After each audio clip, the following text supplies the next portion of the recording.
Russell viper সরা সরা এই যে লাগা।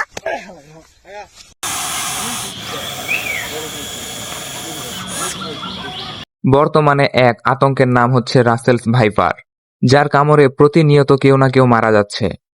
বাংলাদেশের প্রায় 70% জেলাতে রাসেলস ভাইপার ঢুকে গেছে। এ বিষয়ে হুজুররা কি বলে একটু শুনে আসি। রাসেল ভাইপার 100 বছর আগেই কিন্তু বাংলাদেশ থেকে প্রায় বিলুপ্ত হয়ে গেছিল। এটা সাহারা মরুভূমিতে পাওয়া যেত, আরব বিশ্বের বিভিন্ন দেশে পাওয়া যেত। বাংলাদেশে কিভাবে আসলো এই সাপটা?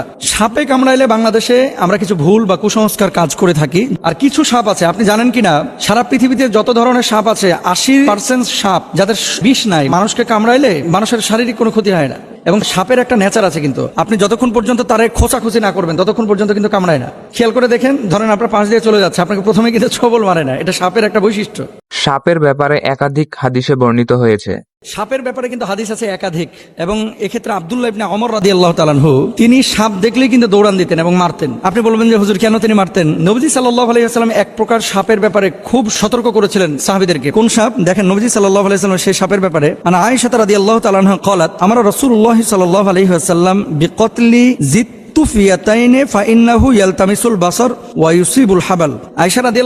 থেকে বর্ণিত, তিনি বলেন রাসূল আকরাম সাল্লাল্লাহু আলাইহি ওয়াসাল্লাম পিঠে দুটি সাদা রেখা বিশিষ্ট বিষধর সাপ মেরে ফেলার নির্দেশ দিয়েছেন, কারণ তার দৃষ্টিশক্তি কেড়ে নেয় এবং গর্ভস্থ সন্তানের উপরে বিরূপ প্রতিক্রিয়া সৃষ্টি করে। গর্ভে যে সন্তান থাকে, এরকম কোন মাকে যদি এই সাদা রেখা বিশিষ্ট সাপ দংশন করে, তাহলে সেই সন্তানের উপরে ইফেক্ট করে, মায়ের উপরে ইফেক্ট করে। এটা নবীজি নিজে বলেছেন। কোথায় আছে হাদিসটি? এই হাদিসটি আম্মাজান আয়েশা সিদ্দিকা রাদিয়াল্লাহু তাআলা আনহা থেকে বর্ণিত।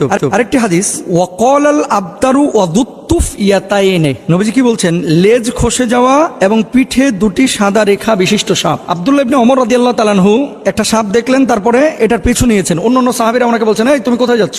এই যে সাপ, নবীজি সাল্লাল্লাহু আলাইহি ওয়াসাল্লাম তো সাপ দেখলে মেরে ফেলতে বলেছেন, এজন্য আমি মারার জন্য যাচ্ছি। তো সাহাবীরা বললেন, তুমি কি শোনো নাই যে ঘরে এবং ঘরের বাইরে যে সমস্ত সাপগুলা মানুষের আশপাশে থাকে, এই সাপগুলো তোমাকে দংশন না করলে, তোমার ক্ষতির কারণ না হলে তুমি তাকে হত্যা করতে পারবে না। এটা নবীজি নিজেই নিষেধ করেছেন। তাহলে কি এখান থেকে বোঝা যায় যে যেই সাপটা আপনার শরীরের জন্য ক্ষতিকর, আপনার জীবন বিনাশ করবে, সেই সাপকে আপনার হত্যা করতে হবে। আর কিছু সাপ আছে, আপনি জানেন কিনা, সারা পৃথিবীতে যত ধরনের সাপ আছে 80% সাপ যাদের বিষ নাই, মানুষকে কামড়াইলে এই মানুষের শারীরিক কোনো ক্ষতি হয় না।